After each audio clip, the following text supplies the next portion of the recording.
Hello, everyone, and welcome to David and Jeff's Survivor Podcast. I'm David, and with me, as always, is... Jeff! How are you doing, Jeff?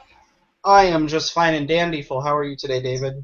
I'm doing great. Another excellent episode of Survivor, I thought. I'm a huge fan of this season, really enjoying it. Absolutely. Yeah. And we have a very special guest with us. If you are watching, you can obviously see. We have the one and only Ben Waterworth from Survivor Oz. How are you doing, Ben? Doing great, doing fantastic. I'm not used to being watched at the same time as I'm talking, so I'm a bit, I can't pick my nose and do weird things today, so I'll be on my best behavior. Yeah. You got to get used to it, to be honest. Yeah.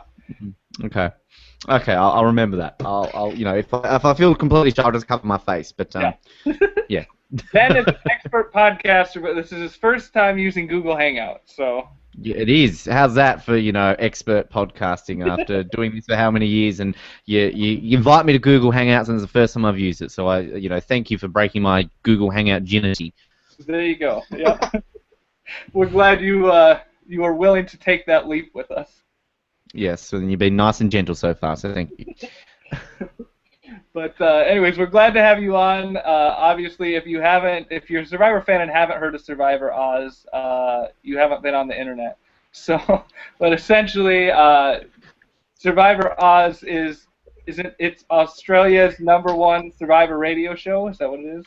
Let's say #1. I mean, we are the only, so that does make us #1. So I think we're the only one dedicated to Survivor. I mean, there haven't been any imitations yet, so please, if there's any Australians listening, start your own so we can compete. Yeah. I like that. But, yeah, again, if you haven't heard about it, Ben's has the goal of trying to get to interview every single Survivor contestant that is possible to interview. Mm-hmm. Yes, But, yes. Slow process. We're up to, what are we up to? 247, I think.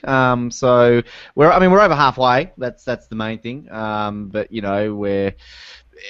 we have fluctuating patches where we'll just get a heap in, and then at the moment we're kind of in our lull phase where we're not getting many people responding to us, or people said yes, just aren't getting back to us. So we're trying. We're kind of really hanging out to the end of the season so we can start pursuing the Cagayan folk. So but look, we don't give up. We still think we can do it, and it's a lengthy process. We realise it's not going to happen overnight, but it will happen. I was excited that you recently got Teresa Cooper. I was Yes. excited about that one.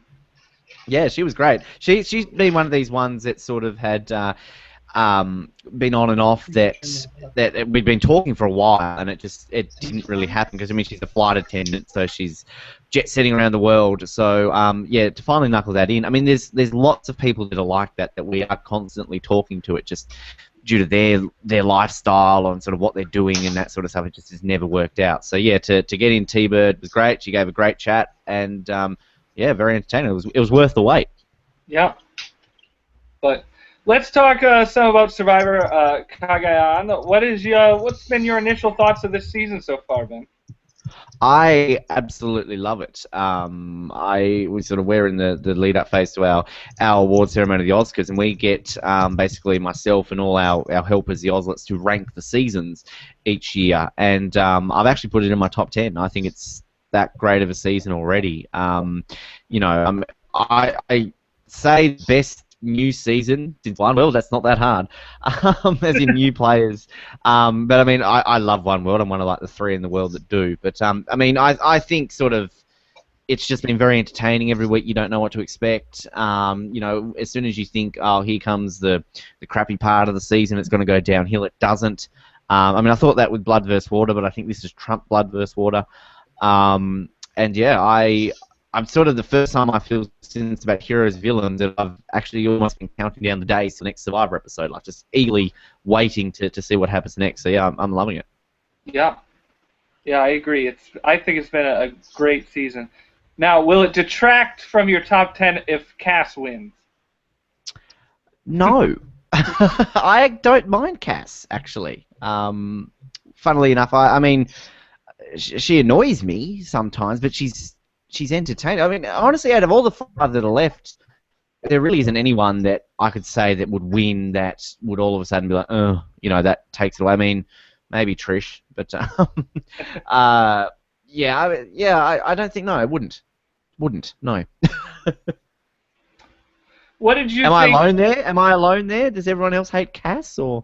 Yeah. I can appreciate Cass for what she brings to the show.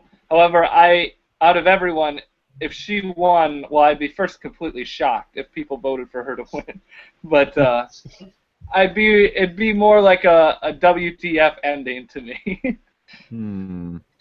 Yeah. Which I guess the whole season has been a little bit like that. So. Well, it has been, hasn't it? I mean, every time it looks like there's a lock to win, they go. So, yeah. I mean, I still think that pretty much everyone left in the game has a chance to win. Having said that, like obviously people like Cass and Trish, are in the very small percentage of chances to win, even Wu. But it's the thing with Cass though is behind Tony and Spencer, she's got the third most confessionals. She's got like 40 or 50 odd. So, but again, confessionals don't win you Survivor, but she's getting a lot of airtime, I suppose, compared to Trish and Wu, I suppose. So yeah. Jeff, do you have any thoughts to add to that? No, I mean, I personally like Trish. I think Trish actually has a really good shot at winning. But yeah, in terms of confessionals, though, I mean, you and I kind of had a long discussion about confessionals last time, so I know you're sympathetic to that sort of analysis. And Wu has the smallest I've ever seen someone who I still think has a chance of winning, if that sentence makes sense. It makes sense to me. Okay. Yeah, Wu has the most... I'm glad you think that he has a chance of winning, because I know a lot of people that don't think he does, and I think he does. At least after last night, especially. I think last night might be his best edit yet. It's almost, I'm seeing in a lot of people that do think I think it's sort of the Fabio edit that people are saying that if he wins, he'd get. Right. But yeah, no, I definitely can see Wu winning. It wouldn't be the most strategic and, overall complete gameplay person to win, but that doesn't always win you Survivor, does it? So. Right. Well, and it's interesting that people are comparing to Fabio, where if you go to the votes, like if you look at tribal councils, Spencer's actually the Fabio. He voted out of the majority like 5 times. I think at 50% of the time he votes wrong. And I think the opposite is that Tony's the only one, I believe, to vote on the majority every single time. I think I read that stat last night, so yeah. Trish? No, because LJ and Jeff wrote. Yeah, so you're probably right. Tony. And also, Cass, if she can win in a unanimous vote at the end, hasn't got a vote against her yet this game, so she's going for a perfect game, Cass. Either a perfect game or a sugar game. Yeah, well, that too. Didn't think about that one. Good point. But how do you think the initial season, or the initial twist of the season, Brains, Beauty, Brawn, how did you like that? How do you think that played out? I liked it. I think that it was clear that really it wasn't sort of planned. I think sort of they kind of came up with that idea after they'd cast the season. Because, I mean, there are some people on, Brains and Brawn that you could have put on Beauty, and I honestly think some people on Beauty you could have put on Brains or Brawn, and I don't know, it's sort of been one of these ones that has been long talked about. I think it probably would have suited better an All-Star season. That would have been fun if they saved this to season 30 and you had 3 tribes of 18 contestants in total, and they were returning players, because there were a lot of articles out there sort of, if this was a returning player season, which ones would you bring back? But I mean, my biggest thing is with kind of seasons now on Survivor is that whether you got returning players or not, you've always got to have a gimmick, and that we haven't really kind of had a season since Samoa where there hasn't been like a heroes versus villains, one world, Redemption Island, you know what I mean? There's some sort of gimmick. And as much as I've enjoyed it, I would like them to do an all-new player season where it's just Survivor.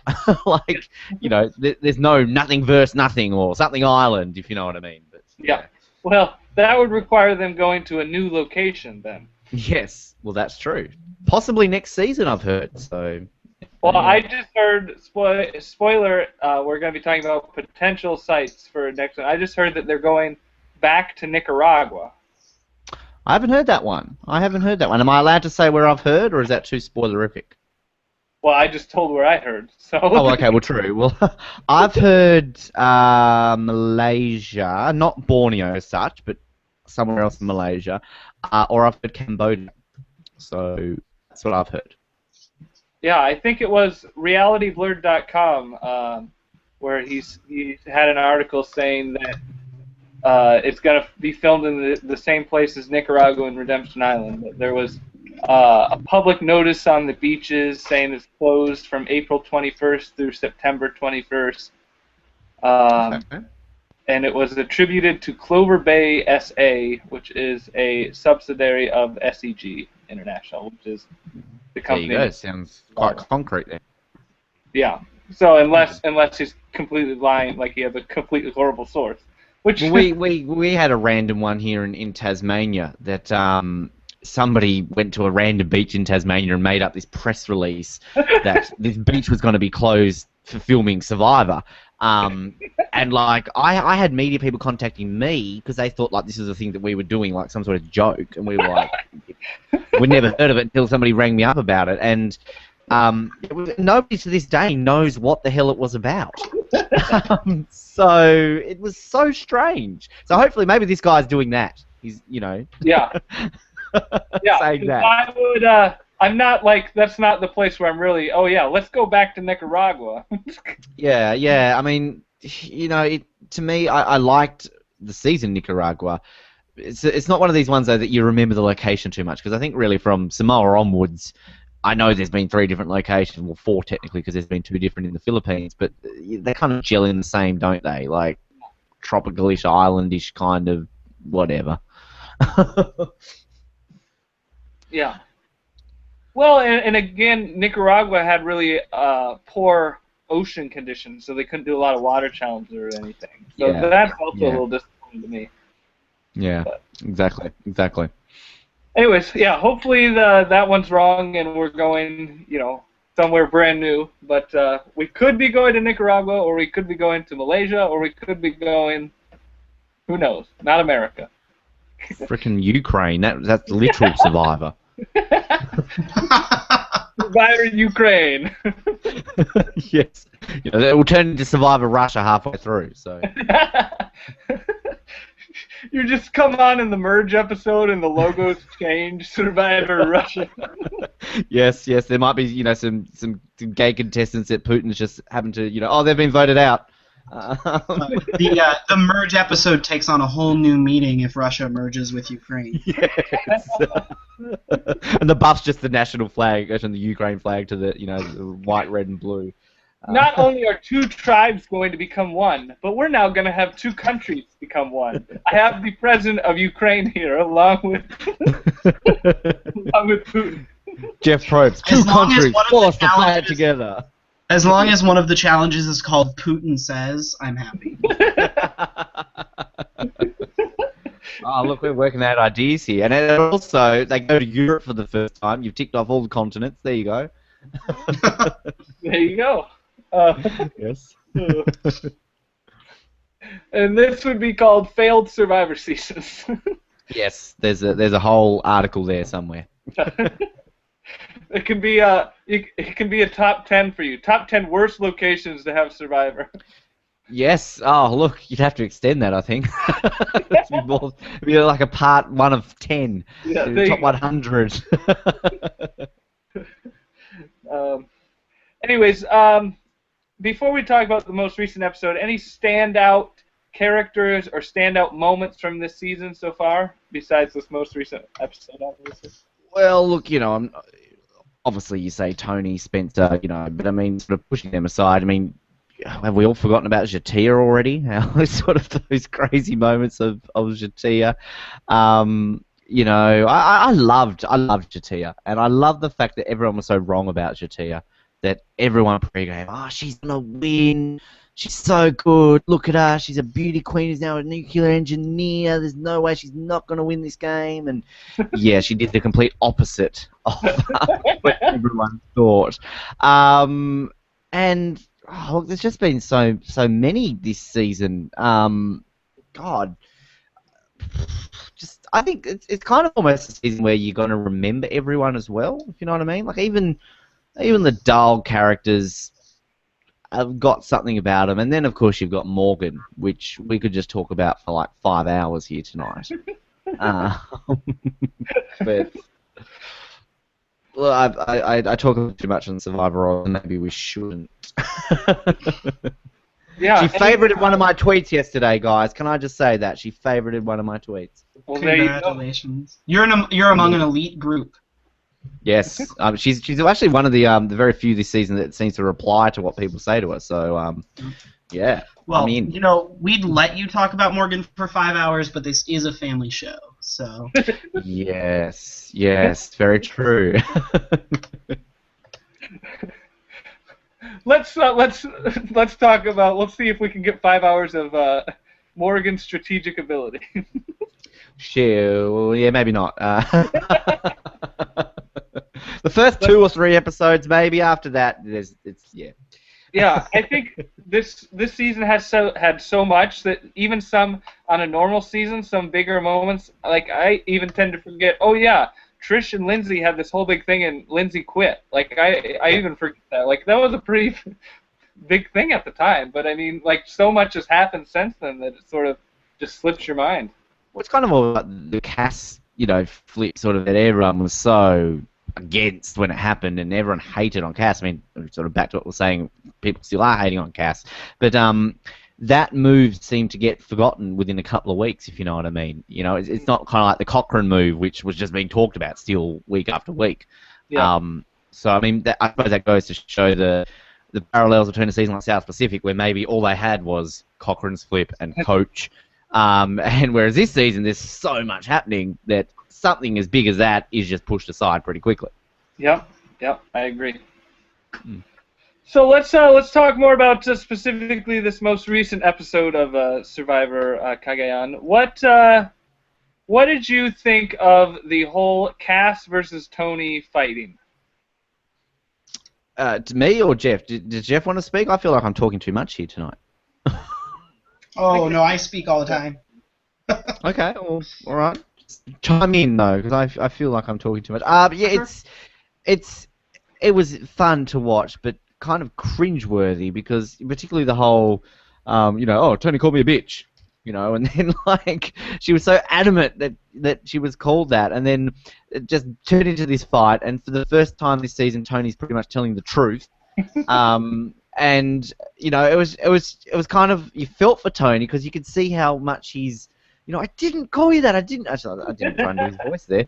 Police officer, I didn't do that. I didn't do it. And and Cass is just kind of on a little tangent there, and her comment, Nino, Tony, and just going on, and it was interesting enough that it then brought out Tony admitting that he has the special idol with special powers. So I liked it. It was fun to watch, but again, it was a bit cringeworthy, and I thought it was setting it up for a Cass vote out. I just immediately was like, yeah, Cass is gone after all this. But I suppose again the editing this season has been interesting enough that they pulled the wool over our eyes a little bit, didn't they? So yeah. It was interesting to watch. And just so you know, Cass did apologize over Twitter. Yes, I saw that. Yes. But it's sort of like the thing of the boy who cries wolf. You lie enough times, no one's gonna believe you when you actually are telling the truth. Yes, Spencer kind of said that, didn't he? I loved their little exchange that they were having about, oh, how many times have you been shot at, and oh, do you go in and get nervous? And he's just kind of like, oh, 3 times. Oh no, I'm not nervous at all. And I mean, at one point there, I was actually thinking that Cass was doing it as sort of like strategy, like, hey, let's make this story up that he called me a bitch to see if everyone believes me, and then, turn him against him. I mean, if that's what she could have admitted that she was doing, then it could have been smart. But it wasn't, so it doesn't matter. Well, Well, I also like how Tony was just sort of, you know, he was saying that this Cass acted like a 4-year-old. I think he sort of did too, where he was like, he's getting mad that Cass was one-upping him, so he's just, well, I have the special idol, so there. No, no, no, no, no. But it's yeah, and I mean it's kind of interesting that that's how it comes out, that he's got the special idol, because you know, I mean, I think there's most people seem to believe that he should just tell people that he's got it, because no matter what, he can't be voted out. So walk around puffing his chest like, you know, and it's funny that no one believes him. But I actually read that in Dalton Ross's recap that in Jeffra's exit interview, she actually said that they all are aware that Tony had 2 idols. So that that's the one that he pulled out the other week, and that Spence was like, "That's fake, that's fake." I think Jeffra said that he admitted that it was real, or they all at camp found out it was real, so that when he found the second one and he was walking around with it, they all knew that he had 2 idols. So that's according to Jeffra. So I didn't know if you guys were aware of that, and I only learnt that yesterday. So, you know, really sort of Cass and all that, you know, oh, you're telling a lie. I mean, that's kind of interesting, knowing that they apparently know that he has 2 idols. So, yeah. Yeah. What were your thoughts on the reward challenge? We had the knock the puzzle pieces over and put them back together.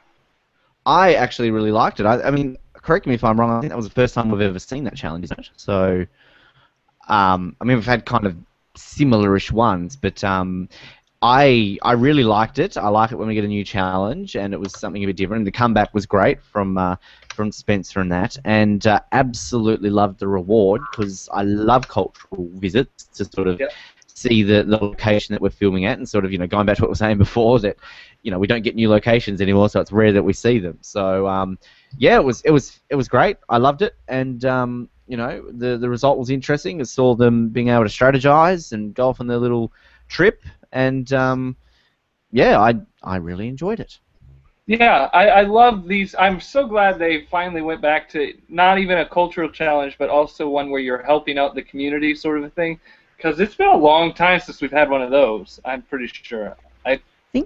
I remember Token Chains, they went to like a Brazilian family's home, didn't they? I don't know if they did a thing on like Samoa or Nicaragua. I just the Token Chains one stands out because that was Taj, I think, went with that, wasn't it? And they went to like a house in, you know, local house. But like giving back, like as you were saying, like I mean, obviously that just brings back memory of like Lex and Ethan back in Africa. So yeah, and Jeff, I read in his posting with Dalton as well, saying that they always try to leave a location better off to when they came into it, if you know what I mean. So, I mean, there are obviously things that the production crew and CBS would do behind the scenes that we don't necessarily see to, you know, help bolster the Filipino community and everything like that. But when we actually get to see it on TV, like we did, I think it's great. You know, it gives you that cultural aspect that we really got in the first, you know, 13 or 14 or so seasons when they went to so many different countries and we saw the cultures of these countries, which again now you don't get to see anymore. Well, again, and back then the twist was the location. You know, the twist was, oh, where are they actually going? You know, exactly. Oh, what's this? Or even like Pearl Islands. Oh, it's pirates because of the location. Like location was everything, and now locations is nothing. It's just where can we get. And it's probably, I mean, China was really the last one where you were kind of like, wow. I mean, yeah, Gabon, but I mean, I think with Gabon, we'd had Africa before, and they tried to pass it off as what, Earth's Eden, and then we had Tocantins, the Brazilian highlands. But I don't know about you guys, but like to me, Gabon and Tocantins were never like, wow, because we'd already had Africa in season 3, and we'd already had the Amazon in Brazil in season 6. So yeah, they did parts of the country. It's kind of like if they came back to Australia and maybe actually went to the real outback and not the fake outback, it might be better. I mean, maybe from an Australian perspective it's going to be different, but I don't know how about you guys. Like, oh yeah, back to Australia again, whoop-de-doo. So. Jeff, any thoughts? I loved Gabon. You did? I'm not. Yeah, I thought Gabon was quite possibly the best location they've ever been in. Okay. I thought it was drastically different than the other Africa, just because in the Africa, you were more in like Sahara Desert, whereas Gabon, you were almost in like African rainforest. Like, so that was. It was picturesque. Yeah. It was. I just don't think it had like the awe of. I mean, again, that's probably just me. You heard it here. Ben hates Gabon. I don't hate Gabon. If it wasn't for Gabon, we wouldn't have a show. But yeah, I don't know. Like, I liked kind of like the show. Oh, Africa, wow! And then it's like, oh, Africa again. Yeah. No. What do you mean if it wasn't for Gabon, we wouldn't have the show? Well, if it wasn't for Gillian Larson, I don't believe Survivor Oz would exist. So. I thought you meant we wouldn't have Survivor. Oh no, I meant from a personal, selfish standpoint there. Well, I mean, look, if it wasn't for Gabon season 17. I don't understand. Without season 17, there couldn't have been an 18, Jeff. Exactly. They couldn't go from 16 to 18. They would have said Survivor, and everyone would have been really confused. They can't count. CBS don't know how to count. But I thought it was really cool with the cultural reward that we got to see this new side of Wu. I think it was very cool to see him come out of his shell and everything. And then we had Spencer, who called all the children monsters. And I was like, I don't think this is quite endearing us to Spencer, but it's entertaining nonetheless. Well, I mean, Spencer, the thing that gets me with him is that he would be a brilliant poker player because his facial expressions, like, you just can't tell anything with him. When he wins immunities, you're like, oh, I'm so happy. And then, oh, I'm so upset. Like, I don't know, he's got this kind of, like, crunk on his mouth that he does. I can't do it. But, so, I mean, like, when he's saying he doesn't like him, and then all of a sudden, like, oh, but these kids are okay. It's like, well, are you being sarcastic? I mean, what's going on there, Spencer? Yeah, I thought Garrett was the expert poker player there. Well, we saw how that played out, didn't we? You'd watch like 5,000 hours of Survivor to get in preparation, and every season like 100 times each, and I feel sorry for Garrett. I really do. He spent more time watching Survivor than he was on Survivor. Yes. Oh, that is so true. Yes, I feel so sorry. I mean, he was somebody that I actually picked was going to go far. And again, I think it's kind of like a classic case in Survivor of what he did was stupid because it didn't work. But if it had have worked, then he would have still been in the game. Maybe that's what I'm trying to say. But if it had have worked, then maybe it would have been portrayed completely differently. I don't know. But I feel sorry for Garrett. Yeah. Jeff, you're a huge Wu fan. What did you think of the Wu during the whole cultural challenge? I mean, I think yeah, because of that scene, this is his best episode yet. I think that scene was showing us why, if Wu wins, he wins, right? And we haven't really seen him be a social player yet. And I think that scene is showing us how he could win a social game.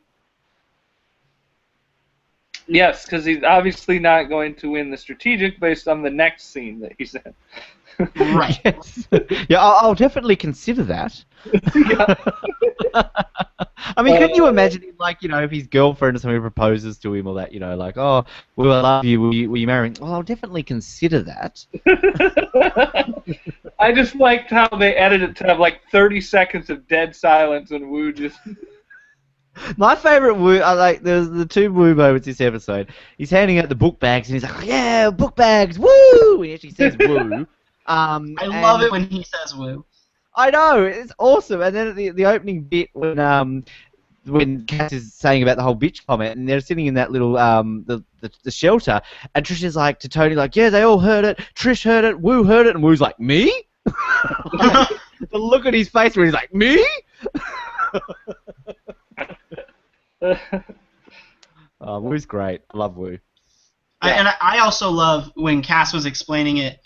She's like, yeah, you, Spencer, and Wu were talking behind the shelter. Well, Wu wasn't talking, but Spencer and Wu were talking behind the shelter. Yes. And he's, well, apparently... Go. Sorry, I was interrupting you. Well, apparently, because I think it was Jeffers' interview, one of her interviews.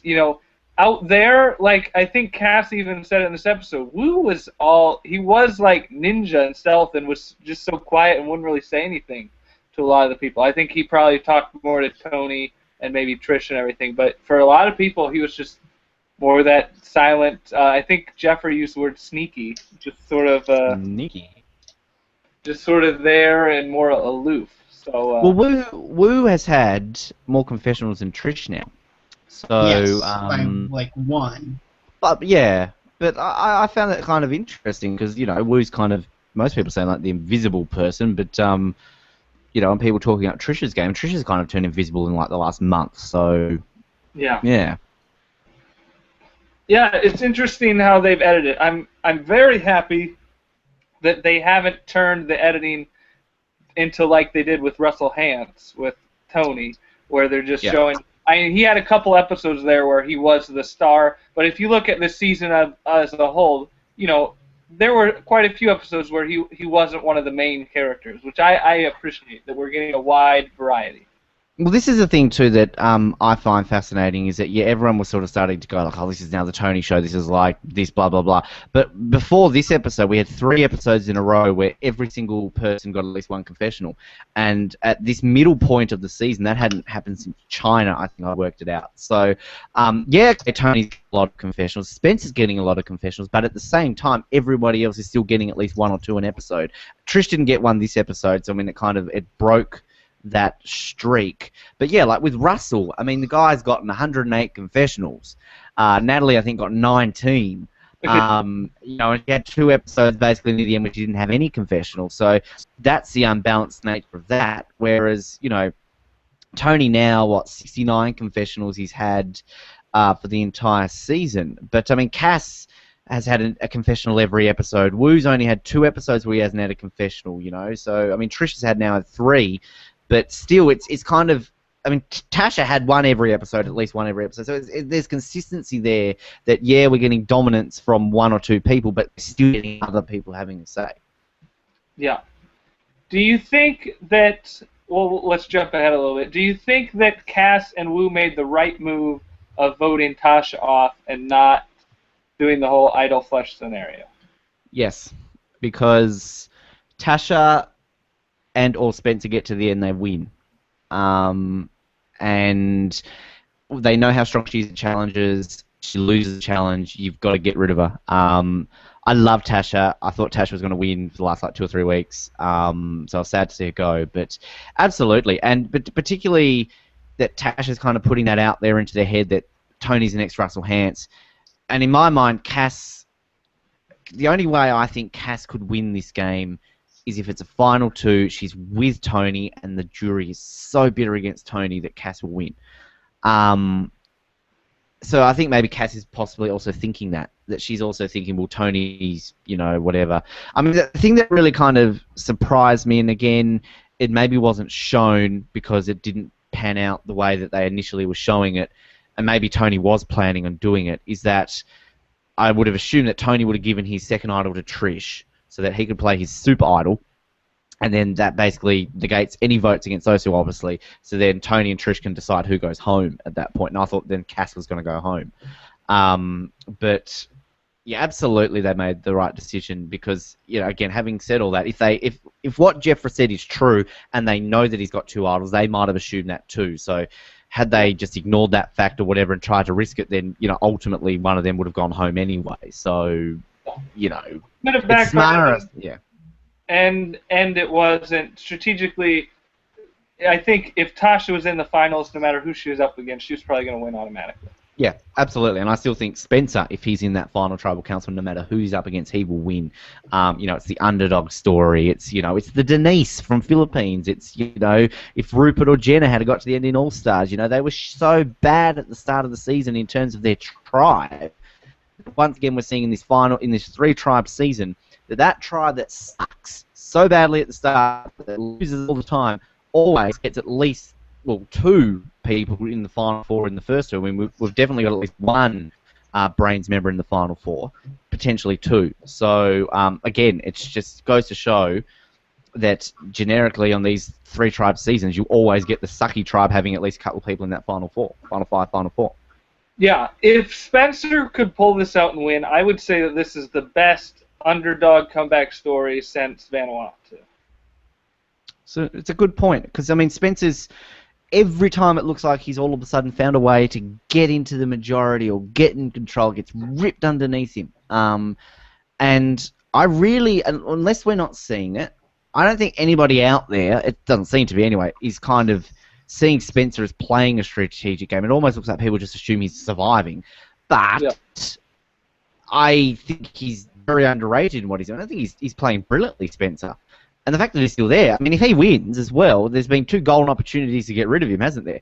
Yeah. You know, when Jatia went, and was it the LJ one as well? So, you know, again, come back to bite him on the bum if he does win it. But absolutely, he gets to that end, comeback win.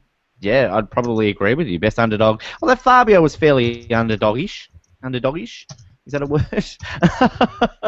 But I mean, but like, I think Chris's was more underdogish. Yeah, even pre-merge, Spencer wasn't even in control of his original tribe. At least like Denise and Malcolm, they were in control of their Matt Singh tribe until they were down to the other 2. The switch, he was like in control really for kind of like a week, wasn't he? Like at the switch, but he barely held up control. I mean.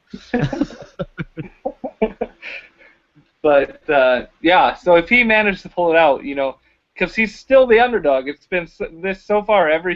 There's never been a time where he's been in control, except for that, right at the merge, right before Cass split. And it's funny. It's funny actually. Kind of. I haven't really been paying. I know a lot of other websites do power ranking. To be absolutely honest with you, I haven't seen what other people have been putting. But I know, like in our, Spencer has been at number 1 a couple of times. And I suppose there's just so many elements to that, really, isn't there? As a viewer, what we're seeing, how being fans of the show and sort of reading into the edit and everything like we do, that you can put Spencer in that position. But I think, I mean, Spencer to me is going to be, whether it's if it's a final 2, he will be 3rd. If it's a final 3, he'll be 4th. I think he will be like the Rob Sestonino, the Malcolm of this season. Spencer will definitely come back and play again, like no question about that. And to me, it's like they've shoved Malcolm and Cochrane in a blender, and you've got Spencer. That's my viewpoint on that. Jeff, what are your thoughts on Spencer? And yeah, I think he's got a good shot. I do agree. Like he is kind of being set up to be that just right before the finals type of person, but I don't think anyone can beat him in the final 2 or final 3. It is weird to have someone who's such an underdog the entire game be this far and still have a legitimate shot at winning. It's interesting.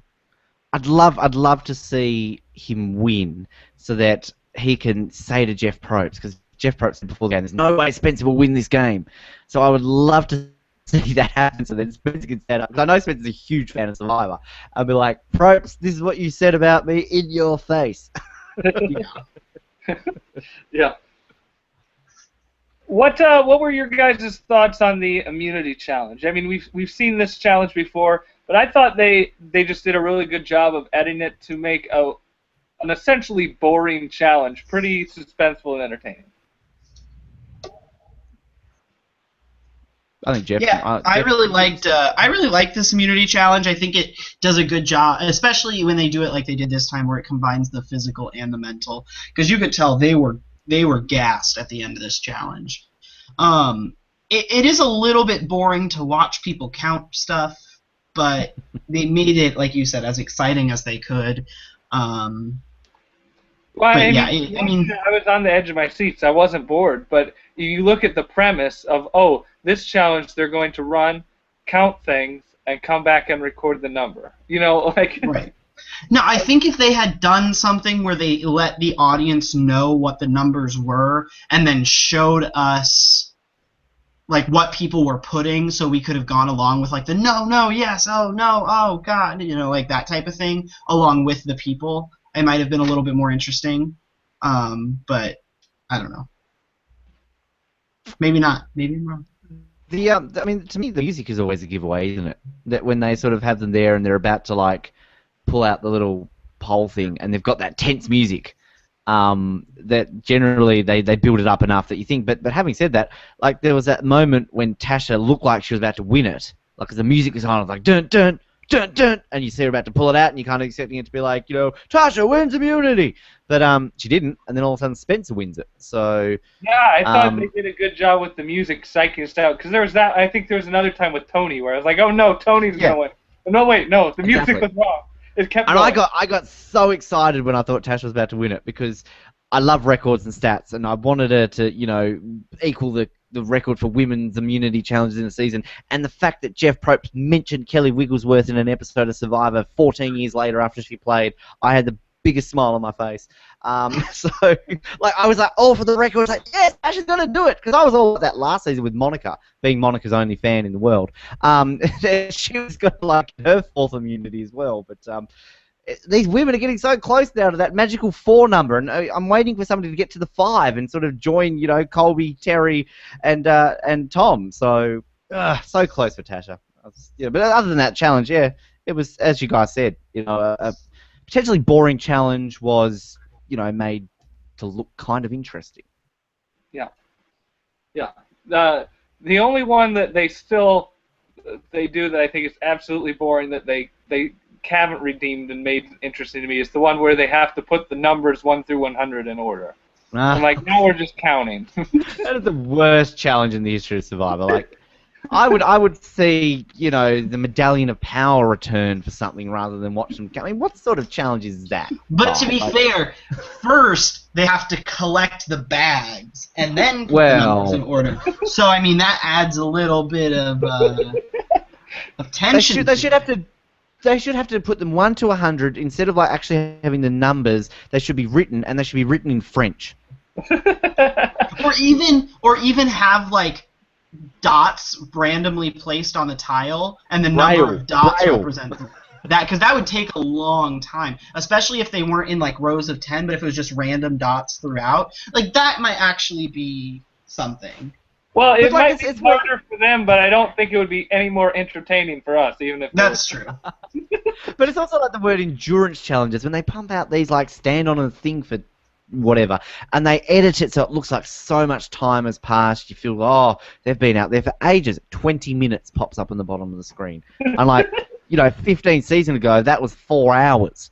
Like, even this challenge, you know, oh, they're sweating, they're blah, blah, blah, 25 minutes. And I fair, though, this challenge lasting 20... Think about how long it's going to... I mean, they were running back quite a few times. 25 minutes, I think, was a long time for this challenge. I loved Probst's comment to Trish when they're like, oh, she looks so worn out and no muscle, and like, no offense to Trish, she's looked like that all season, Jeff.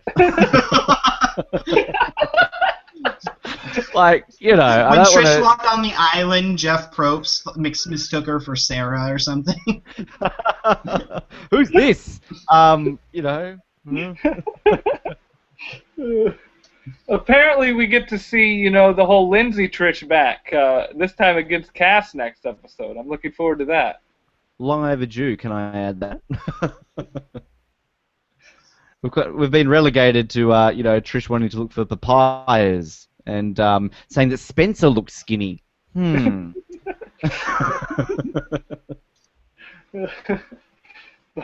other thoughts you guys have from this past episode? Can I just say that I don't know how I don't even sort of know what your guys' take is on Tony, but I think this episode really went to solidify that Tony, as much as he perhaps is being a bit overexposed, is a bold, brass player who sort of, you know, was on the cusp and all this sort of stuff. I think this episode went to show that he's actually quite a smart, strategic player as well. You know, I mean, he was able to, and very good at reading people. Like, obviously, picked up on Tasha coming back and being a bit too, you know, confident of her position, despite the fact she hadn't won immunity, and that kind of really set the, you know, the motions for the vote that night. So I don't know how you guys feel about that. I just think a lot of people are kind of, you know, ratting on Tony and not liking him because they're saying, yeah, it's like Russell all over again. But maybe that is kind of overshadowing the fact that I think he's playing a fairly smart, strategic game. Yeah, I think I really liked you guys. Survivor Oz had posted an article maybe a week ago comparing Russell and Tony, and I thought they did it really well. And I think there are huge differences between Tony and Russell. I think Tony realizes that it's a social game, but sometimes he just can't help himself. Whereas, and still, he's never like personally attacked someone, and I think Yeah. that's why he got so upset with the whole cast thing, because I think he's probably been pretty intentional and not like personally bagging anyone. You know, Mm. it's all look, I'm trickery, I'm scheming, look at me, how great I am. But he's never gone to the personal attacks, which And I I think think too, is very good. yeah, and outside the show too, kind of on social media and everything, he's being a bit Russell-esque on social media as well, just how he is. I mean, I don't know if you guys saw kind of what looked like a big blowout between him and Stephen Fishback, and it turned out that it wasn't Tony all along, it was some guy on his Twitter. But they were like, he was abusing Stephen Fishback. I'm like, wow, he really is turning into Russell.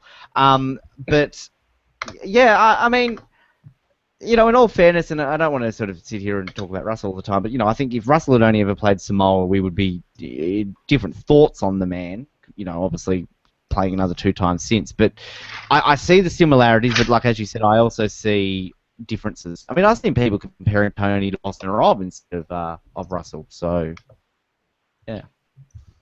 Yeah, and ultimately, you know, I think Tony is his own person, and he has his own, you know, unique qualities too. So I think he has a much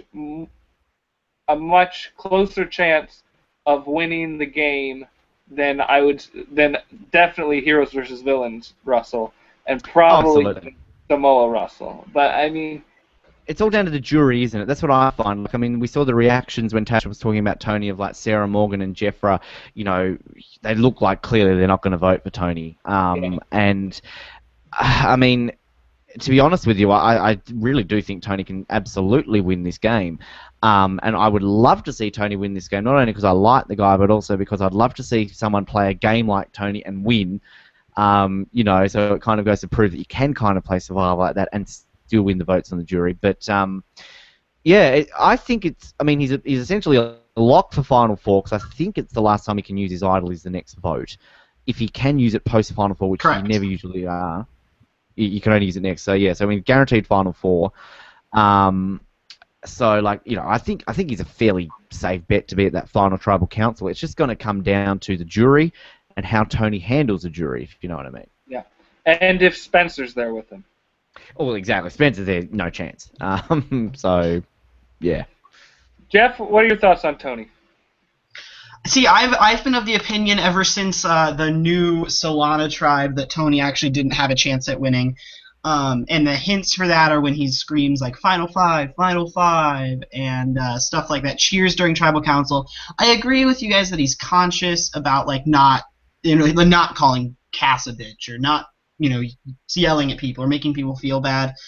But I don't know. I just don't. I think the jury, the reactions that we're getting from the jury every time someone says something bad about Tony, or whenever Tony says something good about himself, show pretty clearly that they are not in favor of him. Yeah, I mean I definitely agree with that. The only kind of thing that I sort of see it as possibly becoming is, I mean, yet Tyson got reactions from jury not quite as bad as Tony's getting, and a lot of them really were against Jervis, not so much Tyson. But I still felt that last season Tyson did get a lot of like negative looks and reactions from the jury, and to me it kind of surprised me that Tyson won as convincingly as he did, because similar to Tony, so many people are like, oh, you know, Tyson's doing this, Tyson's doing that, and let's try and get Tyson out, and it seems to be like that with Tony. So, but again, the edit has just been so different this season to what we've been used to recently. So, And with like, Tyson, I mean, there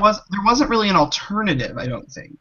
yeah, well, I mean, that's the thing. Like, I mean, can you see that perhaps, like, if it's a final three, if it's a final three of Tony, Trish, and Cass, I mean, is Trish's edit really there enough for her to win? I don't know how you guys feel about that, because I really think sort of that invisibility in the last month has hurt Trish's chances of winning this game. Yeah, I don't disagree. yeah, Because sort of going back to the confessionals, what you were saying about in terms of like at this point of the game, like I mean, Trish has got 19 confessionals at this point of the game. I think sort of if you look at previous winners, like a Sophie, she'd only had 16 confessionals at this point of the game. She ended up with 26. Natalie, I think, had only had 9 freaking confessionals to this point of the game with 2 episodes to go. But yeah, it's again, this is just such a difficult season to read in that aspect. I mean, we all pretty much this time last season were like, Tyson's won this game. We had for like about a month. So, it's great. That's what's great about this season. Yeah, I like this a lot, that it's unpredictable. Yeah, that's brilliant. It is absolutely brilliant. And no spoilers out there either. Yep. So, well, that we know of. I was going to say, I don't read spoilers. Are there spoilers for this season? Do they exist? Nope. I don't think so. The only way I think they would have gotten out if those kids from that Filipino school had have gotten onto Twitter like afterwards. Like, hey, we were just visited by. It's just so weird for there to be a season of Survivor, and I mean, I know that the entire cast was I heard a rumor. This may or may not be true. The entire cast was told not to talk to Jim early, and they all agreed not to do it as well. So I love the fact that there's such a reputation out there with Jim Early that even CBS is saying don't speak to Jim Early. Well, CBS sued him. Oh, I didn't know that. Yeah, they lost because Russell had been feeding him information. But yeah, CBS did sue him for the Samoa and Heroes versus Villains spoilers. And then they're like, we're not going to sue Russell, so... Exactly. So you know all about the whole Russell situation, that it was kind of Russell was getting he did it or whatnot, so... Yeah. Well, and that's the thing, is that the people who spoil the seasons are almost never crew members or anyone who actually works for Survivor. It's always the cast that lets certain things slip here or there. So that's the thing. They talk. This is the thing, though, that like they talk, and no matter what happens and what they say and what they threaten with, they talk. And all there's a couple of people here, Survivor contestants before and after interviews tell me tons of stuff, and I'm never going to tell anybody what they tell me because I trust enough that they trust me to tell me that, and I'm not recording or anything like that when I do it. So, they obviously talk. And that's fair enough. That's what we do, human beings. But it only takes a couple of people there in the world of the age of the internet and all this sort of stuff, doesn't it? That one thing gets out, then it spreads like wildfire. Right. So what's the worst thing? I mean, I don't want you to tell me who told you, but like, what's the biggest spoiler you've ever gotten? Not necessarily. Did someone one time spoil a winner or? They've never really spoiled winners. I mean, the most part they'll spoil cast and let me know season 2 in advance who that, or they've been called or things like that. I mean, this isn't like doing this to name names or anything, but it's just kind of like a funny thing that happened during an actual episode. When I had Sandra on during Blood vs. Water, I had to edit out something she said because I asked her the question. I said, Aris and Tina are doing quite well. Are you worried that they're going to join you as a 2-time winner, or how do you think they'll compare to you if they win? Straight away she says, oh, I know, I've got nothing to worry about. I'm like, oh, okay. Let's just answer that question again for me. I'll have to edit that out because people will rip shit into it for that. So, yeah. So that was a funny one that that stands out to me. But yeah, they've told me behind the scenes things and stuff like that. That nothing super groundbreaking. I mean, there are some stuff that I think is very juicy that I know a lot of fans would like to hear, but. Again, it's not my place to say. I'm not Jim Early. Maybe I should be Jim Early so that CBS can sue me, and maybe it would lead to me talking to a pro on the show. Who knows? But yeah. I mean, we've experienced some of the same things with people, and every single Survivor we've ever talked to has been nothing but kindness and really great to talk to, and I'm sure the people who aren't so nice won't talk to us in the first place. So yeah, I mean, even I find, say, the ones that you have some negative. Well, I wouldn't say. I mean, I've never really flat out had a negative experience with someone that I'd be like, no, I would never talk to you again ever. Like, even the ones I've had sort of less than memorable experiences with, I would be open to having them back on if they wanted to. But yeah, I mean. To me, for the most part, they're lovely people. There are some people that live on Survivor, whether they won it or they finished in like last place. That's their life, and fair enough, good on them. That's what I do. That power to them. And the opposite, there are winners and people who are very memorable and everybody adores. They just want to move on from the show. That was part of their life. and they've moved on. So it's great, and as you guys would know, of course, doing this show is when they're able to give you their time to talk about it, to sort of help you out on your show and that sort of stuff. I always feel privileged, no matter who the contestant is, that they are willing to give any amount of time to chat to me. Yeah, okay, they're just regular people like you and I, but I just feel privileged every time that it happens, no matter who it is. Absolutely. Yeah, absolutely. And I feel like, and it's one thing to talk to someone once, but when you have them on a couple times, you do build this sort of friendship and camaraderie. You joke around. Very and much so. It's really fun. Yeah, absolutely agree with you. And there are, people that I would have on every single day of the week, and they would give me their time. I mean, Sandra, going back to Sandra, Sandra is one of those people. Like, I could message Sandra right now, get her on the show in, an hour. I mean, she's probably sleeping right now, whatever. But in general, someone like Sandra, who's so highly revered in Survivor community, often, arguably the greatest contestant ever because she's won twice.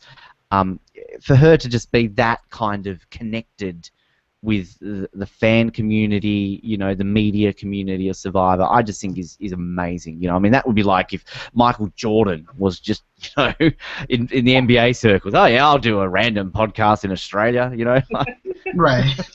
Yeah. No, absolutely.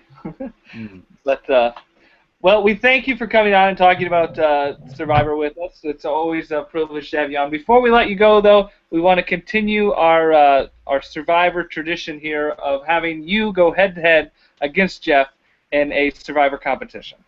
Bring it. I think it's just time to. I won last time, didn't I? I'm pretty sure you did. I think I just got there in the end. I just like to brag every now and then. All right. So the way we're going to work, since Jeff was complaining last time we did it because there was a lag in his audio. So in Google Hangout, if you go to your upper left-hand corner, there's a button called Chat. It should pop up with the chat bar. So yes, then whoever types in their initials first, that will be the person who gets the question, gets to guess first. So can I test that? So if I go like Yeah, that? test it out. There you go. All right. Good call. That's clever. Yes. So now Jeff cannot complain when he loses. Right. I'm sure chat can have lag too. But anyways, you ready to hear what this competition is? Yes. Absolutely. We are going to play a competition called Survivor Loved Ones. I am going to give you a season and the name of a survivor. You must tell me the name of their loved one that appeared on that season. Oh God, I'm lost this. Could you reverse it maybe? Yeah, maybe say the loved one's name and what survivor. Yeah. You want to go that route? I think that I'm trying to just go through who I know, and I'll just answer Laura Bonham for everything. I think it might be fair. What if you gave us the loved one and their relationship? Oh, I was going to give you that as well. Yes. Okay, I think that's a little bit more fair. Yeah. Would you be willing to agree to that, Ben? The survivor's name and their relationship. So hypothetically, you'll say Colby mother, and then we've got to come up with her name. Is that what? Sure. Yeah. Okay. Yeah, I guarantee I've lost this right now. I'll probably even put a season, or I will if there's multiple people of the same name, just so we know. Okay. All right. Are we ready? Yes. Yeah. We're gonna start off easy and then get harder. All right. Okay. Vanuatu, Chris's fiance. Yes, Jeff. Lori. That is correct. Point. Lovely woman. Lori's so nice. Love her. Interviewed her last year. She's great. Get her on. You should get her on this show. She's a delight to talk to. Yeah. She is beloved in the Survivor fan community, so that's why she was number one. Got get the easy ones out of the way. All right. Next one. Panama, Shane's son. Press the wrong button. Boston. Boston is correct. 2 points for Jeff. Tell you, he's going to kick my ass here. This is going to be a blowout. I'm guaranteeing you it will be a blowout. You can do it. You can do it. You man. can do it. All right. Next one. Guatemala, Cindy's sister. Was that Jeff? Ben was first. Okay, Ben. I only know that because her name's Mindy, and it sounds like Cindy. That is correct. Hey, I got one. All right, 2-1 as we move on to the next one. Here we go. Cerie's husband. Oh, I love that man. That was Jeff. HB or Honey Bunny? I'm accepting HB, yes. Talk to him too. That was a highlight of interviewing Suri, was getting to chat to HB. Nice. All right. Next one.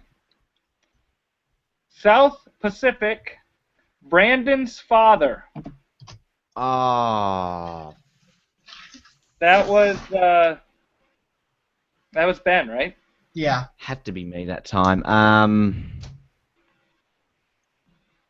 Yeah, I've just got Willie in my head, and I know it's not Willie. Nah, pass. Jeff? It was Sean. Sean, That's that it. is correct. How did I not know that? God damn it. Don't you remember Russell Hance's wonderfully short-lived home renovation show? I've never actually seen it. I want to see one episode.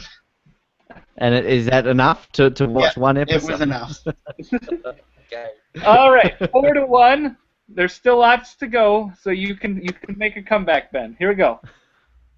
They're getting a little harder, but not too hard yet. All right. Australia, Colby's mother. No. No. Jeff. Is it Teresa? No. Yeah, I didn't think so. Free guess. Oh, look. Jenny. Incorrect. The correct answer was Gay. Gay. Okay. That should stand out, shouldn't it? All right. No one gets that one. Still 4-1. As we move on to the next one. Marquesas, Kathy's son. Jeff. Patrick. Patrick is correct. Yes. Good work. Good work. 5-1. What does this go to, by the way? At what point am I completely out of contention? I have about 20 to 24. We'll see how long. Oh, look, I don't care if it means 23-1. I want to get through these. These are fun. I'm gonna cut it off at a certain point if we get like 5 in a row that you guys have no idea, like, because this is escalating in difficulty. I'm trying to get to 3. That's my goal, to get to 3. All right, you can do it right here to get to 2. All right, here we go. All Stars, Jenna Lewis's brother. So the guy she did a tape with, not him, I hope. Oh, what was his name? Oh, I remember it, but I can't. Look, I'm just going to go in and have a guess because I can. Sean. Incorrect.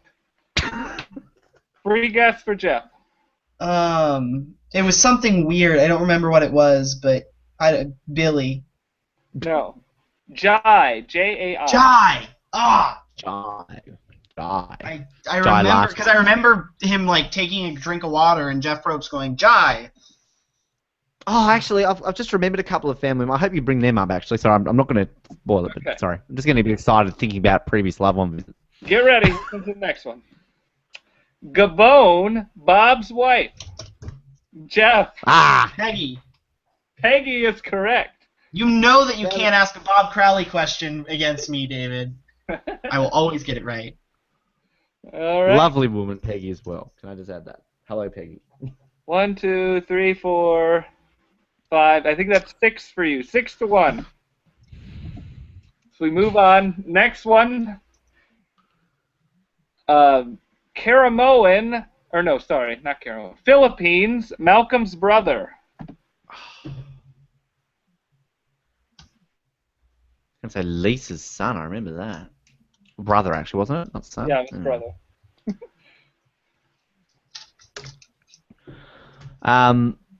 Adam. Incorrect. Jeff, free guess? No. No. All right. The correct answer was Miles. Of course it was. Of course it was. All right. That's my second. We're going to do about 3 or 4 more, and then we're going to reverse it to what you guys said, because... Okay. because we're getting to a point of of difficulty here. All right, next one. Multiple seasons. Parvati's dad. Oh no, far no. Oh, you got it anyway. Good. Yeah. Mike. I looked up Michael. Yes. Point. 7-1. As we move on to the next one. I'm officially the Monica Culpepper of this podcast today. Maybe you can get 2 right here. Don't lose hope. I could become the Philip Shepherd. Keep hope alive. Yes. All right. Thailand. Helen's husband. Ah.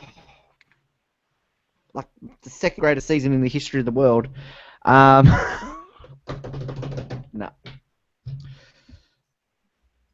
No one? Nope. No. Jim. Oh, Jim. Jim, that was my guess. No, I'm kidding. Jim. All right. We'll do 2 more and then we'll reverse it. All right, next one. From Pearl Islands, Lillian's husband. Lil's husband. Some idiot. Why?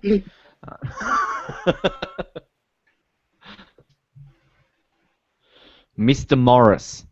Incorrect. Oh, come on. Technically, it is correct. I'm not first names. I'm looking for first names. Ah, His first name is not technicalities. Technicalities. Jeff, do you have any idea? John. No, Lonnie. Ah, good old Oh, Lonnie Morris. duh. Lil and Lonnie. All right. Bill and Lonnie. What a couple they are. If you didn't get that one, I'm sure you'll get this one. Not really. Okay. Dara's boyfriend, Pearl Island.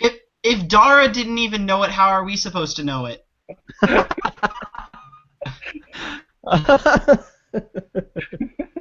I don't know if that's the guy that she ended up marrying. I don't think it is. Or is it? No, it was.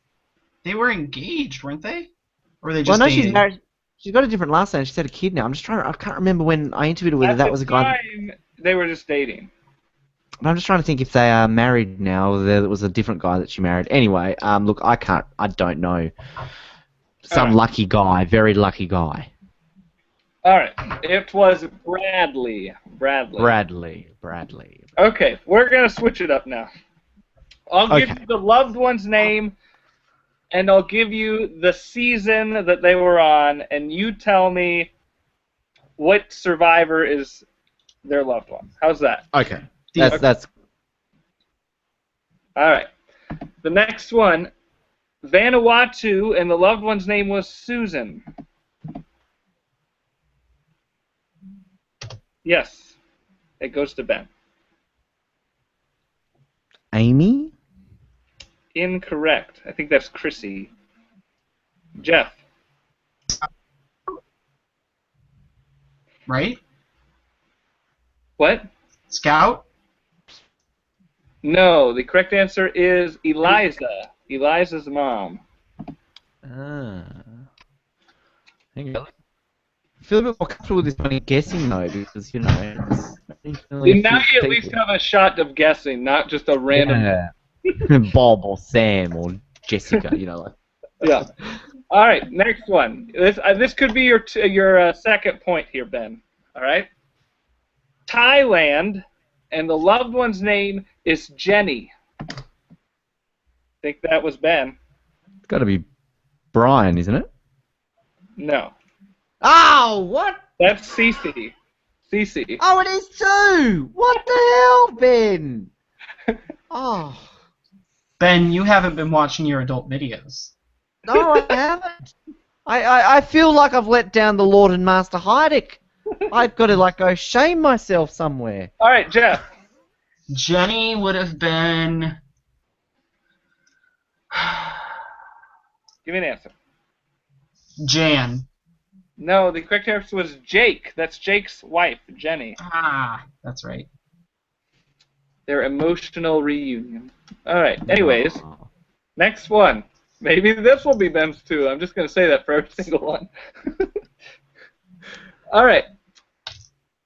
Survivor One World, and the loved one's name is Beth. I think it goes to Ben. Is that Kim Spradlin's sister? That is Kim Spradlin's sister. Kim never fails me. It is now 7-2. Woohoo! All right, next one. It is Survivor Gabon, and the loved one's name is Jamie. Jeff. Was that Maddie's girlfriend come fiance? Yes, it is. You know how I knew that? We're doing a quiz very soon on Survivor Oz, and one of the questions in the hard category was, what was the name of Maddie's girl that he proposed to? And only one person got that correct. And I wouldn't have had a clue if somebody had asked me that before I knew that question. There you go. Yeah. Help me come up with trivia. There you go. Exactly. All right. It is now 8-2 as we go to one of my personal favorites. All right. Next one, Tocantins, Mitchell.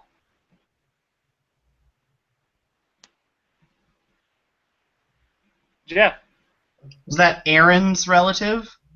No. Yes, Ben.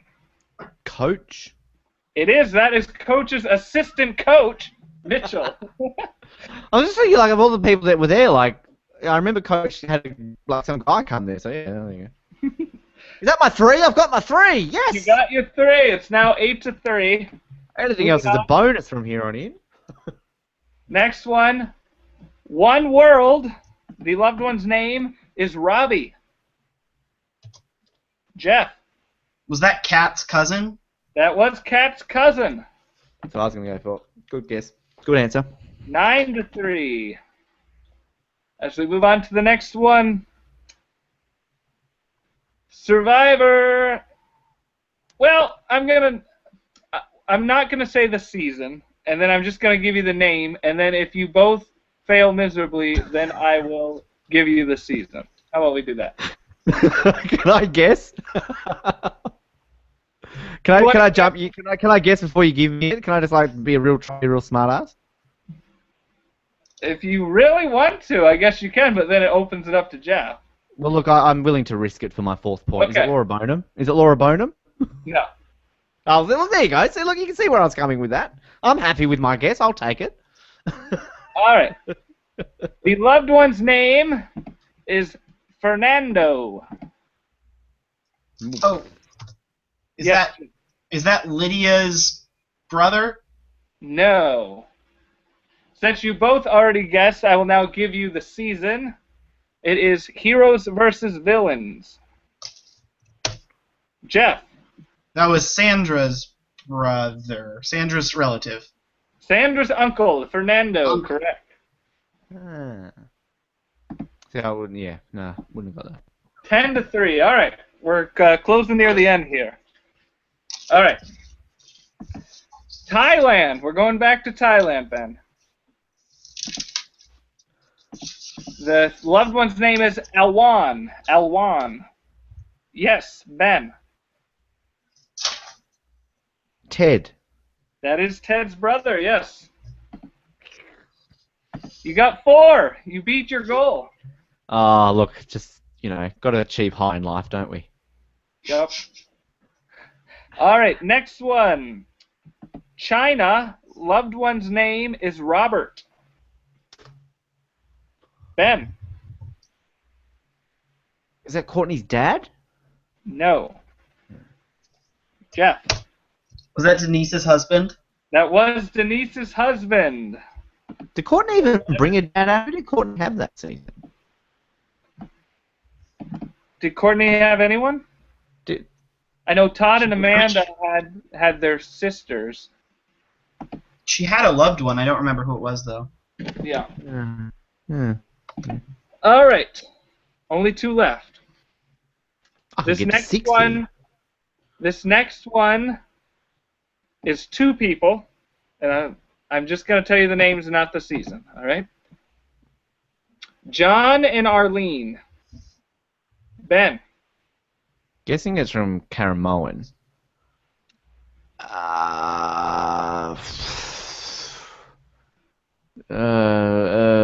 Cochrane's people? Cochrane's parents is correct. Oh, really? Oh, okay. I was really going to say Dawn, and then I was like, Cochrane? His dad's name is also John Cochrane. So. Okay then. There you go. I could double my dream here. I could get to 6. You could get to 6 right here. It's 5 to 11. You could make it a lot more respectable if you get the last one right. All right. Here we go. We got another Caramoan, David. Jeff. Brenda's dad. Incorrect. Ben, you can get 6 points right here. You should get this. It's really easy if you think about it. There's only 2 options. Dawn. That is correct. Dawn's husband. Woo! All right. Shame Woo's not on there, so we couldn't go woo! You just gotta shout your name. Ben! Ben! doesn't quite have the same ring to it, does it? But the final score, 6 to 11. Much more respectable than your 1 point. But Congratulations, Jeff. Good job. Good job. it may be the first game Jeff has won all season, so... It's been a rough Hey, season. I'm glad I could help. I'm glad I can help you. It's been a rough season. He's had a lot of survivors beat him. It's been pretty sad. Like who? Who's been the worst at thrashing you? If you had Colt Knight, he would have killed your ass in anything. He's just a walking encyclopedia. Actually, I think, well, not a survivor, but Adam from Big Brother, he's a huge Survivor fan. He came on, and every time we do a Survivor versus Big Brother trivia type thing, and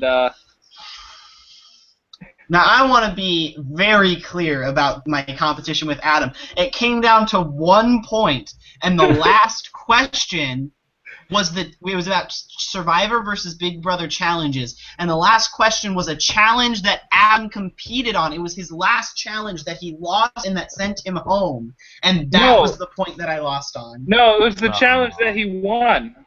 Oh, sorry. It was the only. It was the only challenge that he won. But anyways, he didn't even remember he won that challenge. He's like, oh yeah, I guess that was my challenge I won.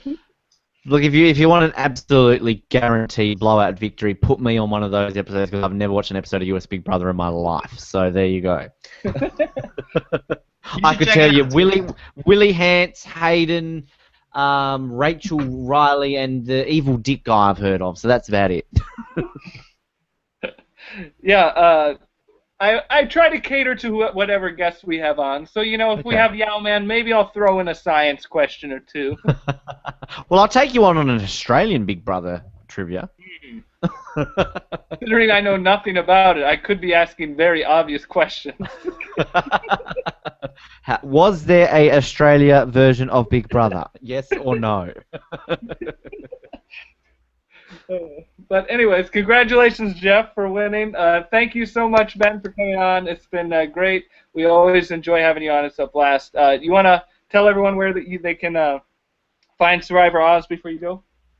They can find us at survivoroz.com, absolutely. Check us out on iTunes, Twitter, Facebook, all that. And yeah, pleasure, guys, being here. Always a lot of fun chatting to you. And yeah, keep up the great work on the show. It's brilliant. And enjoy what you do, guys. It's a lot of fun. Yeah. Yes, Thank you, guys. Thank you so much. We'll definitely still be following you and all that you do as well. So yeah, thanks a whole lot for being on. We really appreciate it. Always a pleasure, guys. Anytime. Hopefully we can have you on again next season, and maybe you can get some redemption against Jeff. I will start studying on Loved Ones and US Big Brother to get ready for it. There we go. Jeff, you better start studying your Australian Big Brother, and that way the competition will just be Australian Big Brother versus American Big Brother. That would be a fun contest. But anyways, yeah, thank you guys so much for listening. You can check us out on survivorpodcast.blogspot.com or on Facebook, on iTunes, David and Jeff Survivor Podcast. Thank you again so much, Ben, and we will be back next week. We're hopefully, within the next week or two, going to be talking with Kathy Sleckman again. We had her on, Ben, for our preview podcast. The first time she ever looked at the videos of the cast before the premiere and everything, and she gave us a whole bunch of superlatives of what they were most likely to do on this season. So we're going to be catching up with her to see if any of those came true. Brilliant. But yeah, thank you guys so much for watching and or listening. Goodbye. Bye. See you guys.